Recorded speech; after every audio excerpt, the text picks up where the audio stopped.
And second, on Gaza, the Israelis are declaring that they want to annex Gaza, or parts of Gaza at least. Is there any new initiative to bring them back to the negotiation table for the ceasefire? As far as Gaza, look, we're still dealing with the efforts to have a ceasefire, which we had and was courtesy of Hamas, broken because of their lack of action on the parameters of the ceasefire itself. We, of course, stand by our ally Israel, as I mentioned, every day, happily so. So I certainly won't comment on or speculate on other hypotheses of what people think is going or not going to happen. I think the main goal is humanitarian supplies, the nature of the violence stopping. That is the sole focus of the nature of where we're at this point. Just a few follow-ups to colleagues' questions, and I need to take this out. Nadia asked about Defense Minister Katz's comments about annexation. I just want to make it clear, does the Trump administration support Israel annexing or permanently holding territory in Gaza? And is the administration doing anything specifically to reopen the border for the flow of humanitarian aid? Again, we're in a dynamic where there is diplomatic conversations happening. We're still working to implement ceasefires and dealing with issues and questions regarding what can happen on the ground when there's still hostilities and still conflict. I will not speak to or guess about what the president is going to do, what he's thinking. It's not my place. And the good news is we have a president and a secretary of state, as I've mentioned a few times, that are not shy men, that you will hear from them. And you do, courtesy of social media, courtesy of statements from this department or the White House. So it's certainly not my place. We want to have facts of the matter that I can state to you regarding our positions. And it is, I think, as I've mentioned to many of you, after 25 plus years of being on talk radio and television where there is guessing or opinion, we can't do that. And so I'm clearly very strict in that regard. Just to follow up on the annexation issue, because it's a big issue. It's been the American position, the steadfast official position, that no to reoccupying Gaza and definitely no to annexation. So do you feel that the U.S. is going to stick to this policy, or there's going to be some change regarding this issue? And then I have a follow-up on the humanitarian situation. Well, and I know you ask, and I appreciate your passion and asking about the humanitarian situation. That's what we all think about. We think about it here at State in a certain fashion, and you do yours. But again, when we think about rumors or suggestions or hypotheses or things talked about in the media, is not a basis for my commentary about whether or not something is or is not going to happen.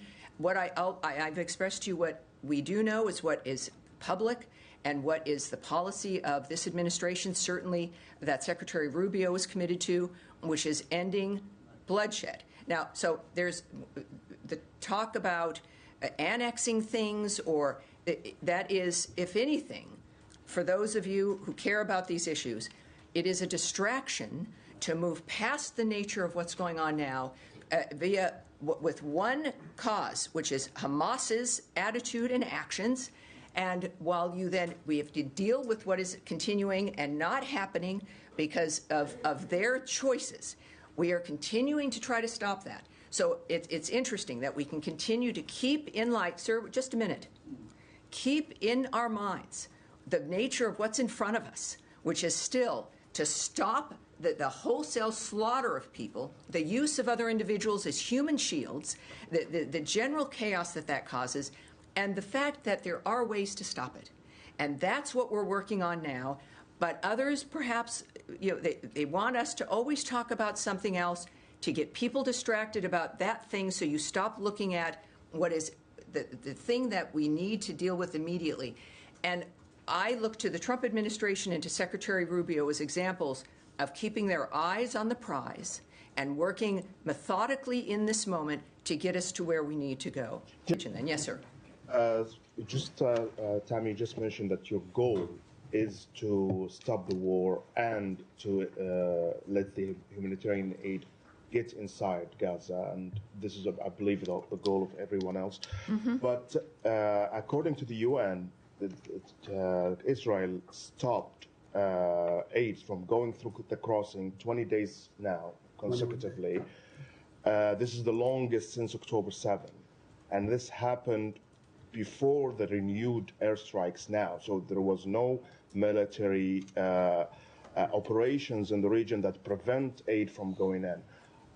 Do you feel that this is a collective punishment for Palestinians in Gaza to force Hamas to give some concessions, and is this acceptable? Well, when you're asking me if I feel something, obviously I'm not going to go into a soliloquy of what I feel.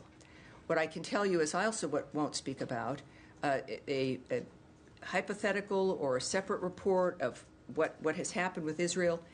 You would need to ask the Israeli government about if something occurred that you believe occurred or want clarity on. I don't speak for the Israeli government or for their prime minister. I speak for the U.S. State Department that has an interest in it. But you're asking a question we probably could discuss over dinner. But that's not a question for this podium or for what we are discussing here. What we do know, there are certain things that are facts of the matter, is that Hamas has put Israel and the world and the Gazan people in this position because of the madness, the savagery that they decided would be a good thing to do. I don't know what they thought would occur, but it perhaps is not what has occurred, which is a unity around the world after we saw that atrocity on October 7th. What we also, though, have done for everyone affected as a global issue, certainly first the Gazan people, the Israelis, etc., but as a global unified effort, is to stop the carnage. It's a meat grinder. It's people being used by others who just seem to certainly they're not focused on peace at the end. It is Hamas who needs to be asked certain questions about why this continues, because this has been their choice. There has been elements that have been agreed upon, other steps that the world came together to facilitate that the United States was committed to, and they still abandoned it. Idan Alexander, when we talk about hostages who have been released or killers of Americans who've been extradited, there is an American who is still being held. The bodies of the dead being held.